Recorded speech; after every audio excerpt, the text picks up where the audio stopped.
Hello everybody and welcome back to another episode of Microsoft Flight Simulator, and today is a very awesome day as we have some amazing news for Sim Update 2 Beta with Microsoft Flight Simulator 2024, and a huge thanks is owed to none other than Pimax. Stick around. If you are interested in any of my tutorial guides for Microsoft Flight Simulator, or simply interested in supporting the channel, consider joining me on Patreon. Patreon subscribers level tier 2 and above have access to all of my guides as well as any future guides that come down the road. Patreon link can be found in the description below.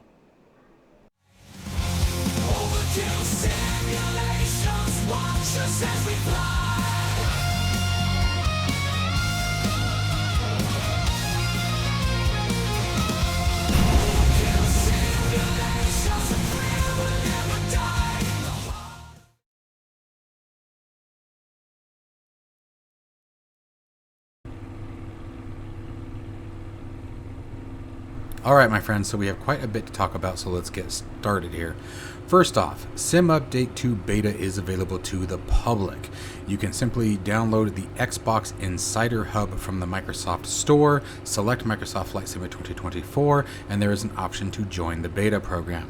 Now before anyone goes and does this, it is very important to understand that though Island Sim Pilot did put out a video recently, if you guys check out his channel on how to back up your Microsoft Flight Simulator installation, please keep in mind that anytime you go with a beta, you may be finding yourself in a position where you have to completely reinstall the simulator. That is just the nature of how that works. And then also keep in mind with a beta, it is not a public release. Essentially, it's a test version, right? So you may run into bugs, you may run into crash of desktops, you may run into weird behavior, and we're going to talk about some of those here in a minute. But the first thing that I want to address is a really huge shout out to Pimax. Let's talk about why. If you are looking for a well-performing and affordable head and eye tracking solution that works with both webcams and cell phones, then Beam Eye Tracker is the software for you. Beam Eye Tracker boasts a very simple setup and a very large list of customization options that make setting the both eye and head tracking to your desire. The eye tracking makes it very easy to glance down at gauges or look up at mirrors or maybe look over at your wingman when flying in formation, while being able to customize the head tracking to be able to turn your head as far as you wish and possibly be looking behind you at the same time. Beam Eye Tracker currently supports over 200 games and simulators natively, and a vast larger amount in conjunction with the freeware software OpenTrack. Pick up your copy of Beam Eye Tracker for 20% off using the promo code SPRING2025 until April the 3rd of 25. Beam can be purchased on either Steam or on their website. Be sure to use the link down in the description below to get your copy today.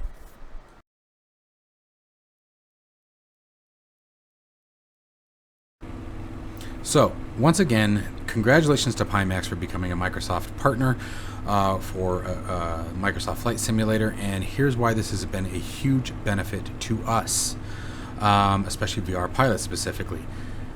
For virtual reality, Pimax pushed very hard and worked very closely with the team over at Asobo to bring some very needed features that are going to be coming here in Sim Update 2. Now, one of them is already available here in the beta, and that is the fixed foveated rendering. Fixed foveated rendering, essentially what it does is anything that is outside of your central field of view, the sweet spot if you will, as we all talk about it in VR, is rendered at a lower resolution. And wherever is the focal point, or where your eyes are looking, we'll talk about looking later in a minute, that'll make more sense, is rendered at the full resolution of whatever your headset is configured to. What this does is reduces the workload of your GPU, because it no longer has to render the entire environment at its maximum resolution and only has to focus on where the pilot or the user, and you in this case, are actually looking. And everything that you guys can see, this recording is not done from a monitor. The recording you're seeing here is actually done from the API using an OpenXR mirror tool that captures the OpenXR feed as it goes to the headset. So you guys are seeing exactly what I see inside the headset. Now you're only seeing it from the right eye. And as you can tell, it's almost no difference whatsoever, at least in 2D, which is very nice. In the headset, I did notice a little bit of distortion, if you will. Again, that lowered resolution in the peripheral views and on the very, very outer edges of the screen. But it was a massive improvement to FPS. Now, what they were saying is that the average is between anywhere from 6 to 9 FPS gain. I saw a 14 FPS gain. Now, unfortunately, yours truly was an idiot and didn't activate the recording FPS software that I used so you guys could see it. But I saw on this a 14 frame increase. So I basically went from mid 40s bouncing into the 50s to high 50s bouncing into the 60s. Okay, now keep in mind I am using DLSS 4.0 and I am also using what's the word I'm looking for? Goodness gracious. Frame generation. So what you do is you take that number and you double it because frame gen is active. With frame generation active, so if you're showing 50 frames per second, you are quote unquote getting basically 100 frames per second, but half of those are frame generated, right? So fake frames, if you will. But it makes the experience very, very smooth. So Pimax did an absolutely outstanding job standing up for all of us and really pushing, and not standing up, it doesn't sound like they were fighting, that makes it sound awful, but you know what I mean. Pimax went to bat with Microsoft, worked with the team, and brought us this amazing feature. Now, I talked about earlier about the eye tracking and where you were looking. With headsets like the OG Crystal, if you will, the original Crystal, and then soon to be the Crystal Super, they will have dynamic foveated rendering, which it takes advantage of eye tracking, which is built into the headsets. So where your eyes are looking, not your head, but where your eyes are physically looking, will be rendered into that sweet spot, as we talked about before. So as you even look around with just your eyes and not moving your head inside the cockpit, you will get that full native resolution while everything else is downscaled slightly to keep that performance level high. The other thing that I'm going to tell you guys is that I am at full ultra settings in Microsoft Flight Simulator 2024 using the Crystal Light on the RTX 4080. This is the first time I have ever been able to run full ultra. I changed absolutely nothing using DLSS, fixed foveated rendering, and frame gen, and the experience was phenomenal. I was super pleased with the performance of the simulator. So really excited. I have been saying a while that it would at least be Sim Update 2 before I decided to make the switch into 2024, and I stand by that. I think once Sim Update 2 is released, I will definitely be making the move. So as I have stated multiple times, I am a Pimax fanboy. I have purchased and owned every single headset they have ever developed. The Crystal was the first one that they supplied to me. And once again, I am very proud to be a Pimax buyer and highly recommend that you guys buy their hardware. Not just because of what they did for Microsoft Flight Simulator, but because they are truly, probably in my opinion, the most innovative of developers. They are constantly changing the hardware and the software and working with both now that I'm aware of anyway, both DCS World and now Microsoft Flight Simulator to really increase the VR performance in their respective simulators. So fantastic job, Pimax, and at the very least from Overkill Simulations, a huge thank you for your efforts, because I was not expecting the improvement that I got, you guys. Again, this is the first time I have ever been able to run full ultra and not really notice any performance declination in the graphics quality. I shouldn't say poor performance. I got high performance and I got minimal graphic change, so it just fantastic. Now let's talk about the rest of Sim Update 2 Beta.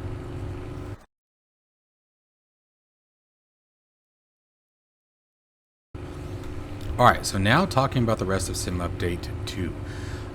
So if you decide to join the beta, let's talk about a couple things that you want to be ready for. So as of the time of recording this video, the Phoenix A320 seems to be broken, VATSIM is broken, as well as FSLTL, so the traffic injector. However, with a beta, that is to be completely expected given the fact that obviously new features, new codes, everything like that is written, and that's why it is a beta. That's sort of what I was going back to earlier, is keeping in mind this is not a licensed release. It is not approved to be launched to the public, if you will.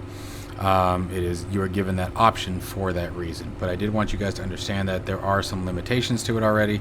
There have been a few crashed desktops. I had one when I was just loading into the world, but when actually flying, so far I have done a total, I think, of 6 or 7 flights on 2024 Sim Update 2 beta, and the only time that I have had a crashed desktop was once while loading into the world.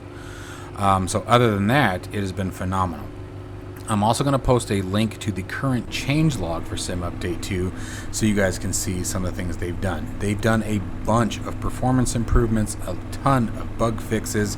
This really is... So Sim Update 1, everyone was sort of like... I feel like the general consensus was that we were all pretty underwhelmed by it. Sim Update 2, as I have been saying all along, it's going to be a completely different story. The changelog is massive. They are things that make sense. There are multiple crash fixes, performance enhancements, adjustments to a lot of end user complaints, whether it be from the career mode to the challenges, aircraft compatibility, VR fixes, as we talked about. VR, and it's not just even the VR fix that we were talking about with Pimax. So for example, a few VR fixes they fix the ratio of the panels in VR so they look more accurate, fix the appearance of the toolbar when going out of VR flight.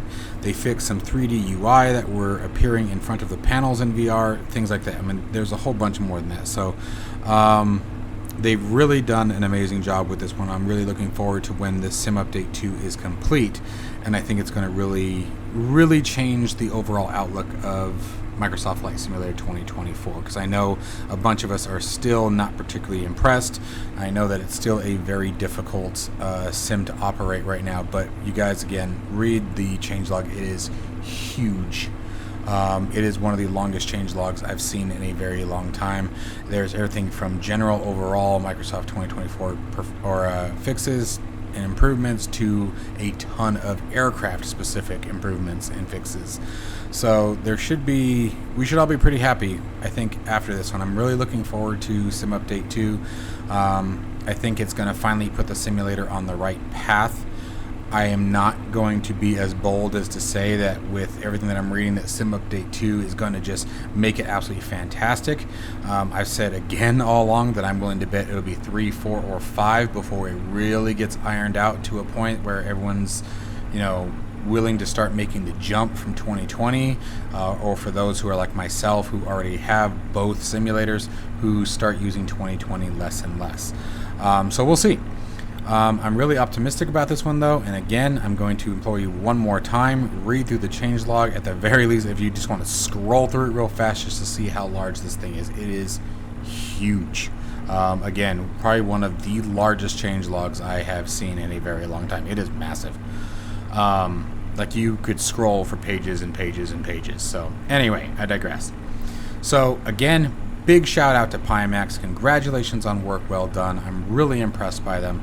The VR performance was just off the charts. I was not expecting it at all. I really wasn't. I had seen a couple other videos, like the VR Flight Sim guy. I saw his video, and I thought maybe, I know he also gets to rock the 4090. Heck, I think he might be on the 5090 now. So it was sort of one of those situations where, like, yeah, but he's got that. So I wasn't expecting to get what I got on the 4080 with the 7900X 3D. But it was, guys, it was so smooth. I'm so excited. I'm so excited. So anyway, I hope you guys are just as excited as I am. I hope that this gives you some hope for the future for 2024. If you dare to rock the beta, please do not forget what a beta is before you get mad, before you get angry, before you get frustrated, before you get worried about things breaking. If you don't want to even risk it and go that route, then just hang tight. It'll be around before you know it. But if you do decide to go that route, just keep your mind in the state of, this is a beta, I'm taking a risk by downloading it. I mean, that's just the nature of it, okay? And I say that not for Microsoft's benefit, I say that for your benefit. I don't want you getting frustrated, I don't want you getting upset, I don't want it tainting the experience for you as an end user and as a viewer and supporter of my channel. I don't want you spending your time being angry and frustrated, so please keep that in the forefront of your mind, that you could run into a ton of issues. So it really depends on everybody's environment. Well, that's it for me, guys. As always, stay safe and healthy, and I shall see you all in the next one. Take care, folks.